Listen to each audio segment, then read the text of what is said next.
Sir, हम यह जानना चाहते हैं कि यशोधरा काव्य का कथा वस्तु क्या है। देखो, यशोधरा काव्य की कथा वस्तु के संदर्भ में जब हम जाते हैं तो मैथिली शरण गुप्त का नाम नहीं भुलाया जा सकता है। वैसे गौतम बुद्ध बौद्ध धर्म के सबसे बड़ा उन्नायक हुए और इसको साहित्यिक रूप, इस ऐतिहासिक विषय वस्तु को साहित्यिक जामा पहनाने का अगर विश्व में किसी को श्रेय है तो वह मैथिली शरण गुप्त को है। और मैथिली शरण गुप्त यशोधरा खंड काव्य का निर्माण किया, जो उनके कवि जीवन के उत्कर्ष काल 1925 ईस्वी से 1937 ईस्वी के बीच में तैयार हुआ था। और उन्होंने इस काव्य को कलाकृति देने में बहुत सारे विषयों को ध्यान में रखा है। यह काव्य आधुनिक समय में अन्य साहित्यिक पृष्ठभूमि में सबसे महत्वपूर्ण काव्य समझा जाता है। साथ ही जब हम इस काव्य की बात करते हैं तो इसके तो बहुत सारे कलाकार हैं। बहुत सारे कलाकार के बात जब हम करते हैं तो उसमें सिद्धार्थ, यशोधरा और राहुल ये खास करके सो अति प्रमुख है। और इसमें यशोधरा को एक नारी रूप में उपस्थित किया गया है। साथ ही वह एक जननी, एक गृहिणी और एक मातृत्व प्रेम देने वाली नारी के रूप में सो अद्वितीय भूमिका निभाती है। यशोधरा के माध्यम से अभिनव चरित्र और कवि ने समस्त नारी जाति का गौरव गान प्रस्तुत करते हुए नारी की सबला सिद्ध की है। इसमें सिद्धार्थ और यशोधरा दोनों पति पत्नी हैं। सिद्धार्थ को संसार में परिवर्तन का जो चक्र चलता है, इससे बड़ा दुख दिखाई देने वाला सो बात समझ आती है। उन्हें संसार का यह वक्र गति असहज लगता है। उन्हें बारी बारी से बुढ़ापे, रोग, व्याधियां और मरण का दृश्य दिखाई देता है। जब वह किसी अपंग आदमी को, किसी मृतक का चेहरा और साथ साथ बीमारी के बारे में, जानलेवा बीमारी के बारे में जान लेता था तो मन दुखित रहता था और कई दिनों तक वह खाना पीना छोड़ देता था। एक राजसी परिवार में जन्म लेने के कारण पिता ने उसे सांसारिक जीवन में लाने के लिए यशोधरा नाम की कुलीन लड़की से शादी कर दिया। पुत्र भी हुए, राहुल नाम का पुत्र हुआ, लेकिन इस सब को वह दायरे में नहीं रखा। साथ ही साथ अपना जो उनका मंतव्य था उसके अनुसार वह पत्नी को, बच्चे को सोया हुआ स्थिति में छोड़ करके चल देता है। उसके मन में विरक्ति की भावना जागृत हो जाती है इस संसार से।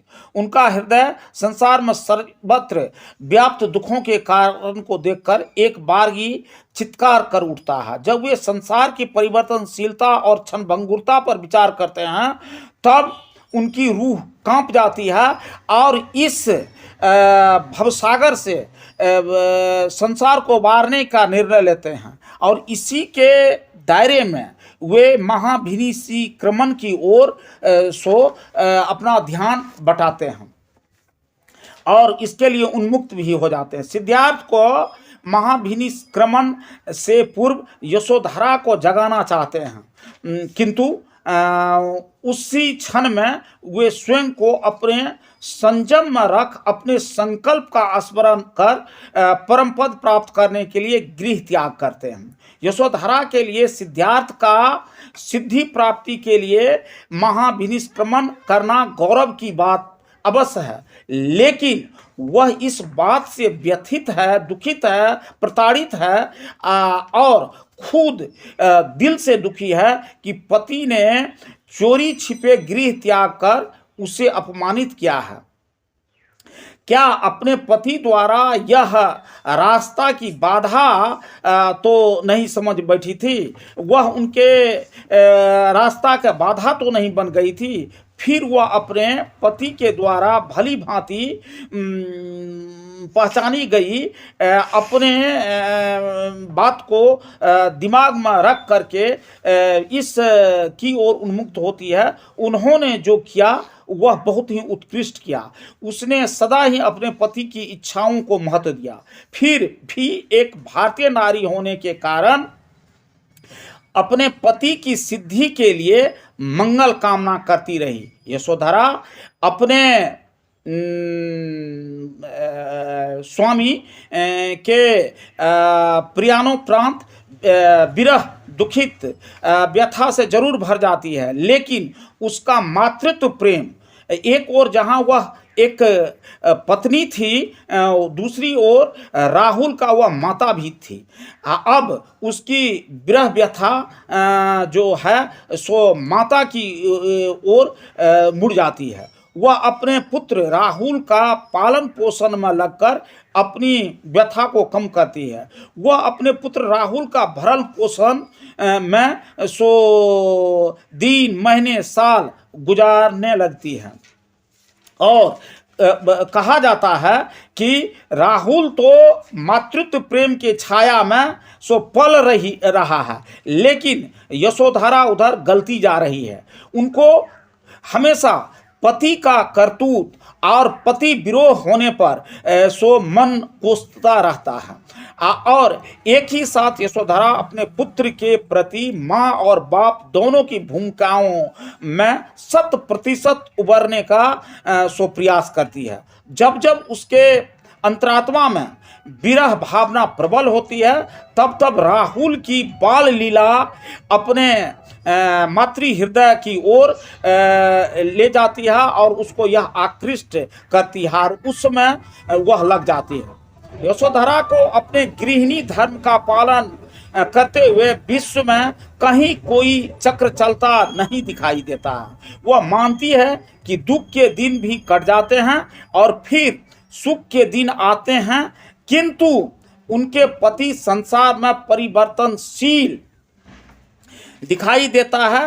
वह विश्व में सर्वत्र दुख ही दुख व्याप्त दृष्टिगोचर रखती है। यशोधरा अपने पुत्र राहुल के प्रति उत्तरदायित्व निर्वाह में कोई कमी कभी नहीं रखती है और अपने स्वामी की सिद्धि के प्रति वह आशान्वित भी है और उन्हें विश्वास है कि एक दिन उनके पति सो अपने लक्ष्य को प्राप्ति करने में निश्चित रूप से कामयाब होंगे। यद्यपि यशोधरा के सिद्धि प्राप्ति हेतु प्रस्थान करते समय उसके स्वामी ने स्वागत अधिकार से अवश्य वंचित किया था, किंतु सिद्धि प्राप्त कर लौटने पर उसके मान को रख लेते हैं। यही उसके लिए गौरव की बात है और अंत में सभी बुद्ध के शरण में जाकर के दीक्षा प्राप्त करते हैं। तो जब हम एक औरत की बात देखते हैं तो यह स्पष्ट हो जाता है कि इसमें सो यशोधरा का चरित्र सो बहुत उत्कृष्ट है, जिन्होंने नारी गुण का पालन किया है। और निश्चित रूप से यह भी कहा जा सकता है जो राहुल के चरित्र के माध्यम से यशोधरा के